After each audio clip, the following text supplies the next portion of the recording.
Olá, queridos, desejamos que a graça e a paz de Deus, nosso Pai, do Senhor Jesus, esteja com você. Hoje, dando continuidade aos nossos estudos, nossas apresentações, vamos falar sobre a Torre de Babel, ou construindo torres.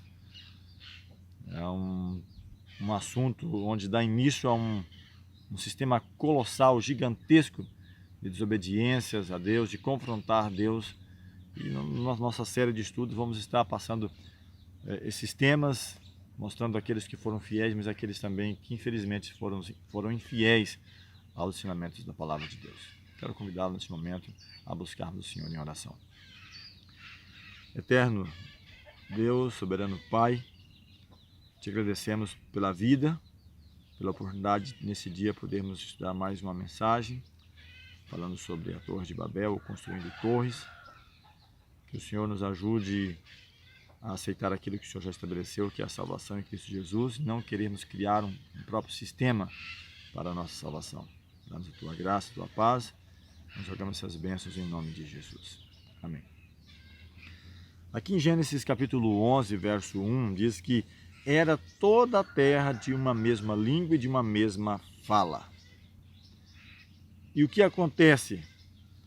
Voltando um pouco antes, em Gênesis 8, versos 20 a 21, falando sobre a família de Noé ao sair da arca, o primeiro ato de Noé foi justamente edificar um altar. Ele fez um altar, diz que toma de todo animal limpo, toda ave limpa e oferece em holocausto sobre o altar para o Senhor. Ele diz que o Senhor sente ali o cheiro suave dessa oferta, dessa oferenda, e o Senhor disse em seu coração: não tornarei mais a amaldiçoar a terra por causa do homem, porque a imaginação do coração do homem é má desde a sua meninice, nem tornarei mais a ferir todo o vivente como fiz. Então, ou seja, não vai haver uma destruição geral como em relação ao dilúvio. E ele até fala, desde a meninice, então vamos já é propenso ao mal.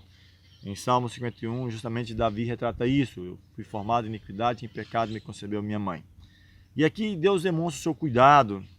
Estamos relembrando um pouco esse episódio em Gênesis 8, verso 1, diz que lembrou-se Deus de Noé, de todos os seres viventes, de todo o gado que estava com ele na terra, e Deus fez passar um vento sobre a terra e equitaram as águas. Até mesmo esse vento encobre ali,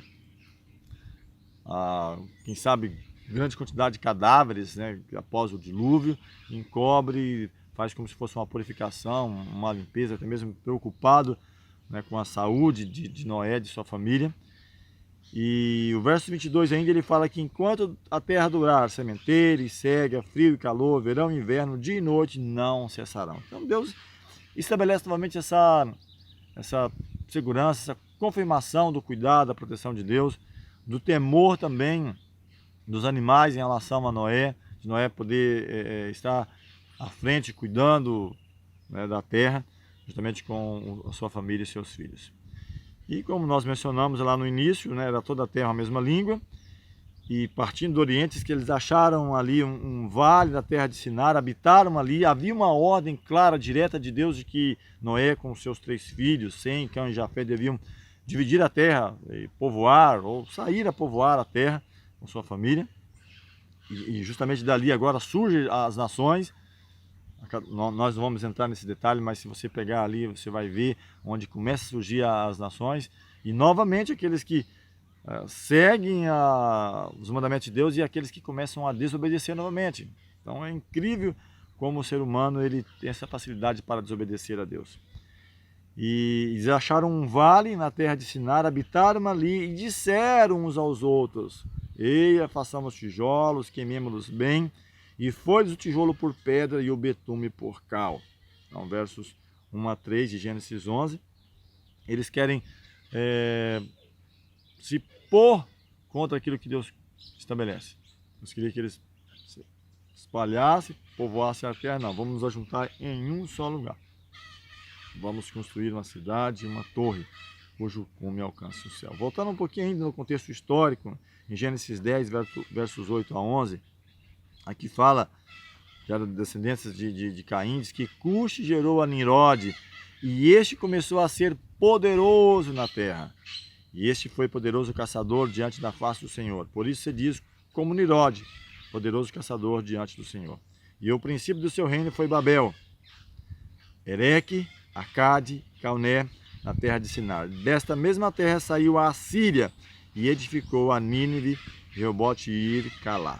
Gênesis 10, 8 a 11. Então aqui, o escritor bíblico, no caso Moisés, que está fazendo o relatório, ele já havia, é claro, Moisés escreveu 1500 e poucos antes de Cristo, há todo um contexto histórico, então ele pega aqui que o início foi Babel, que foi aquele ponto de contradizer, de se opor a Deus, mas ele fala que ele vai estendendo, Ereque, Acade, Calné, Sinar, Assírio, os assírios que foram grandes opressores do povo de Deus, e Nínive, até mesmo Jonas, né, foi enviado a Nínive, ele teve medo de ir devido à rebelião daquele povo. Então, os acadianos foram, no contexto histórico, grandes civilizações no sentido de dominar. Os assírios, então, em poder maior, e depois Babilônia, e vai seguindo, Medos e Persas, Grécia, Roma, grandes poderes. É claro, eu deixei de fora os egípcios, a Mesopotâmia, mas estamos falando nesse outro contexto de dominar, de subjugar outras nações e querer, então, colocar embaixo do seu poderio, do seu poder. Continuando ainda agora falando diretamente sobre a Torre de Babel. Como nós falamos, eles disseram: eira, edifiquemos nós uma cidade, uma torre, cujo cume toque aos céus, façamos um nome. Então o que eles queriam? Um nome para eles, para que não sejamos espalhados sobre a face da terra. Deus tinha dito justamente isso: espalhem, povoem, mas de maneira voluntária. Então, olha, 100 pode pegar para uma região, Cã para outro, Jafé para outra, Noé, quem sabe, pode ficar aí mesmo, né? E os outros vão se espalhando, vamos povoando a terra.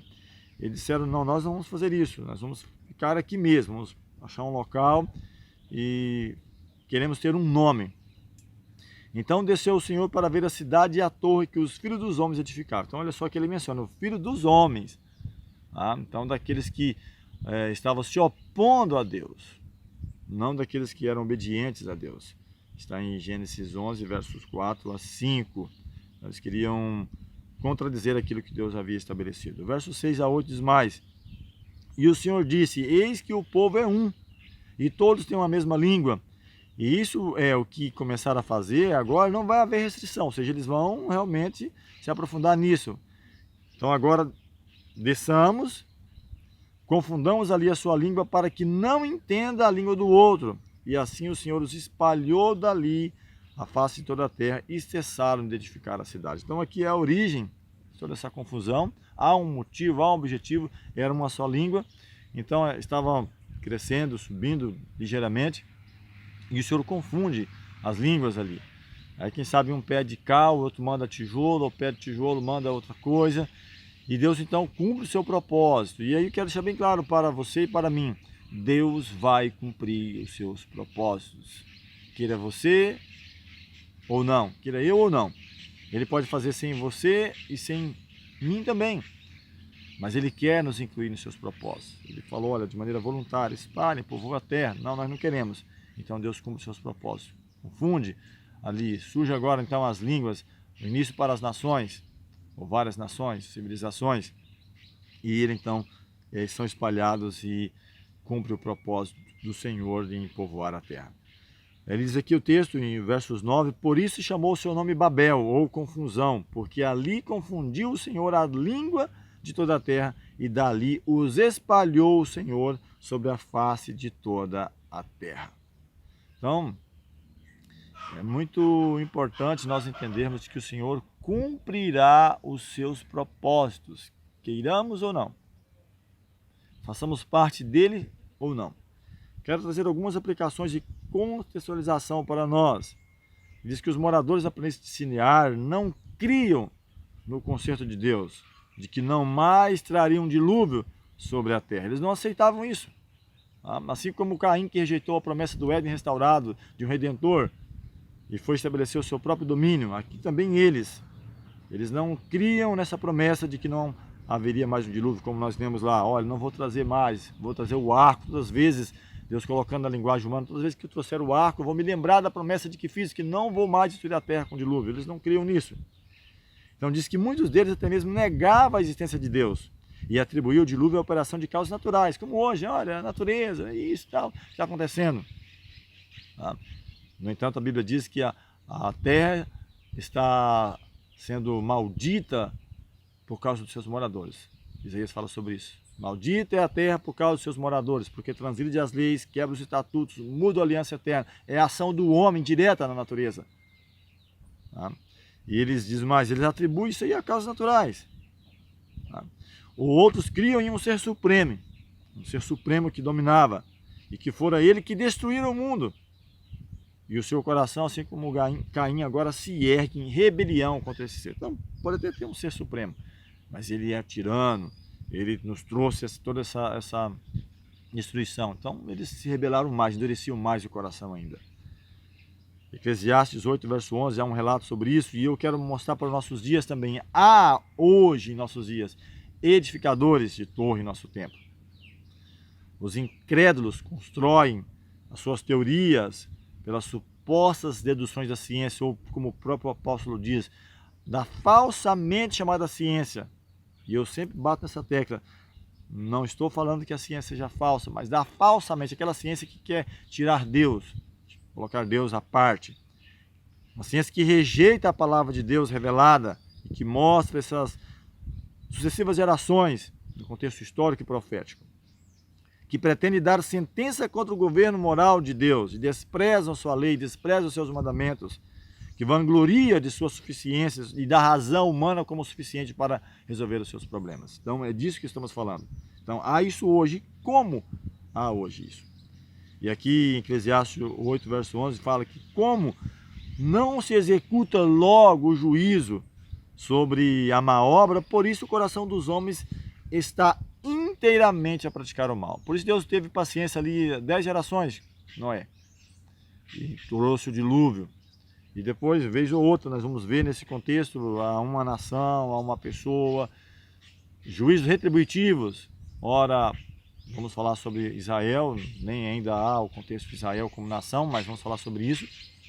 A Israel, as outras nações como os assírios, os egípcios, Babilônia, Deus lidando primeiramente no contexto de salvação, de transformação. E aí, mais grave ainda, no professo mundo cristão, nos nossos dias, muitos se desviam dos claros ensinos da Bíblia e edificam um credo, uma doutrina, com especulações humanas, fábulas até mesmo aprazíveis, como nós temos falado, até mesmo com respeito à adoração, ó, quem adorar. E ele diz mais, e apontam para a sua torre, para a sua doutrina, como um caminho para subir ao céu. E os homens ficam tomados de admiração, da eloquência destes homens, enquanto ensina que o transgressor não morrerá, que a salvação pode ser conseguida sem a obediência à lei de Deus, sem os mandamentos. Se os professos seguidores de Cristo aceitassem a norma de Deus, esta os levaria à unidade. Então, ali como houve aquela confusão, as nações agora, de uma querer sobrepor a outra, talvez pelas condições do local, ou pelas suas habilidades, suas destrezas, eles conquistam poder, então eles querem subjugar as outras. Em relação às religiões, da mesma forma. Porque eles querem sobrepor, querem impor aquilo que eles acreditam como verdade para os outros. Que enquanto a sabedoria humana for exaltada sobre a sua santa palavra, a Bíblia, haverá divisões e dissensões, de um querer achar que é melhor do que o outro. Então, a confusão existente entre credos e seitas em conflito hoje, uns com os outros, é apropriadamente representada pelo termo Babilônia, confusão, que a profecia aplica às igrejas amantes do mundo nos dias dos quais nós vivemos. Nos últimos dias, Apocalipse 14, verso 8, 18 e verso 2. Essa confusão, onde cada um quer estabelecer a sua verdade, mas muitas vezes tem afastado daquilo que o Senhor coloca como verdade, da palavra de Deus. A Bíblia, ou assim diz o Senhor. E muitas vezes não tem uma estabilidade, uma firmeza. Tira o texto do seu contexto e faz uma aplicação errada, faz o seu credo uma doutrina e impõe, quer impor, para que, não, se não for assim, não vai ser salvo. Se não for igual o meu pastor, o meu líder, o meu ensinador, não vai ser salvo. Ou como nosso fundador, não vai ser salvo. E mais rejeitam, quem sabe, o assim diz o Senhor da palavra de Deus. Fechando nosso pensamento, diz assim: muitos procuram fazer um céu para si mesmo, obtendo riquezas e poderio. Salmo 73, verso 8. Tratam maliciosamente de opressão, falam arrogantemente, pisando os direitos humanos e desrespeitando a autoridade divina. O orgulhoso pode, por algum tempo, estar em grande poderio, de sobressair, de mandar, e pode até ver êxito em alguns momentos no seu empreendimento, mas no fim encontrará apenas decepção e desgraça. Assim como aconteceu com a Torre de Babel, assim como aconteceu com várias outras nações ou pessoas na sua arrogância de querer ir além daquilo que está estabelecido. Nós mostramos isso na própria queda de Lúcifer, que era o primeiro depois de Cristo. Um anjo poderoso, de luz brilhante, se torna adversário de Deus, Satanás, o diabo. E ele está trazendo toda essa mágoa, esse rancor, essa inveja, e passando para pessoas, para civilizações, e de impor aquilo que ele estabelece como direito, como sendo verdade ou a sua verdade. Mas uma verdade para nós agora, e isso sim é infalível. Salmo 33, versos 13 e 14. O tempo do juízo de Deus está próximo. O Altíssimo descerá para ver o que os filhos dos homens têm edificado, assim como ele fez na Torre de Babel. O que você, o que eu tenho edificado em minha vida. E revelar-se-á o seu poder soberano, e derribar-se-ão as obras do orgulho humano. Então o Senhor olha desde os céus e está vendo todos os filhos dos homens, da sua morada contempla todos os moradores da terra. Salmo 33, versos 13 e 14. E o Senhor desfaz o conselho das nações, quebranta os intentos dos povos. O conselho do Senhor permanece para sempre, e os intentos do Senhor, ou do seu coração, de geração em geração. Salmo 33, versos 10 a 11 fala sobre isso. Então, que o soberano, que o eterno Deus possa te ajudar, possa me ajudar a não querermos estabelecer nossa própria torre, o nosso próprio caminho de salvação, mas confiarmos naquele que o Senhor já estabeleceu, que é Cristo Jesus, o nosso Redentor. A pérola de alto preço, que inspirou os patriarcas, os profetas, que juntamente com seu Pai criou todas as coisas e que veio para redimir a você e a mim. Que possamos entender essa verdade e aceitar essa mensagem que o Senhor tem para nós e não querermos estabelecer e nem impor para pessoas aquilo que nós temos ou cremos como verdade. Deus nos ajude a cada dia. Vamos orar. Eterno Deus, te agradecemos por tudo que o Senhor nos tem feito. Pela vida, pela proteção, pela família, pela mensagem de salvação estabelecida em Tua Palavra. Que nela possamos acreditar no assim diz o Senhor, não simplesmente naquilo que o homem estabelece. Dá-nos a Tua paz, dá-nos a Tua graça, a unção do Teu Espírito a cada dia, para discernirmos aquilo que o Senhor deseja para nós. Dá-nos a Tua paz e a Tua graça, pedindo essas bênçãos em nome de Jesus. Nossa próxima apresentação, vamos falar sobre o chamado de Abraão. Que Deus te abençoe.